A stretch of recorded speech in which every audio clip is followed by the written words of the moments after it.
This week's reading was Visual Pleasure and Narrative Cinema by Laura Mulvey. And basically, she explained in great detail about the male gaze and the influence that it's had on our public, our society, and our societal standards.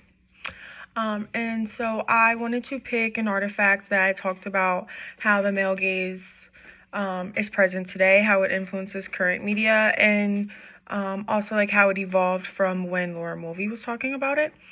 And so I found this artifact titled The Progression of the Male Gaze in Fashion and Beauty Marketing. It was written by Larissa Faye Wong, and it's from 2024, so pretty recent. And basically, she takes the position that she agrees with Laura Mulvey's findings and that she does think it's present in current media. She just thinks that, advertisements and companies, even like shows, films, they do appeal to the male gaze, but more subtly than maybe before.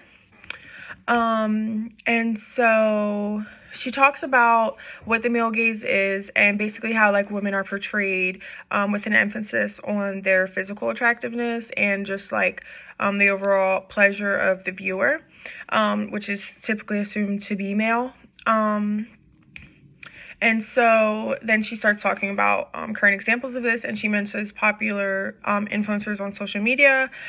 She particularly mentions Sydney Sweeney, who is a famous actress. She's very successful, and she does a lot of commercials and advertisements that portray herself for sexual desire, basically for the male gaze.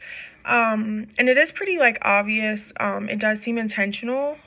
And so she talks about, when there's intentional examples still present today, and like it still does have fans, people still do, like it, and, obviously other people don't like it as much because it's not as popular now, or in your face maybe, but she also talks about how like while this is true and like while you can probably identify how the male gaze is present in like some popular aspects of the entertainment industry.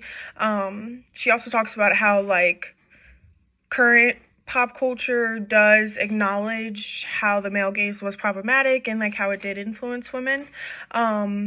She talks about how there's many more women that are in power in the entertainment industry now, whether it be like people who run firms or magazines, editors, producers, people like that. And then also like there's more women creatives, there's more photographers present. So they're not intentionally doing or creating media with the male gaze in mind because they are not males.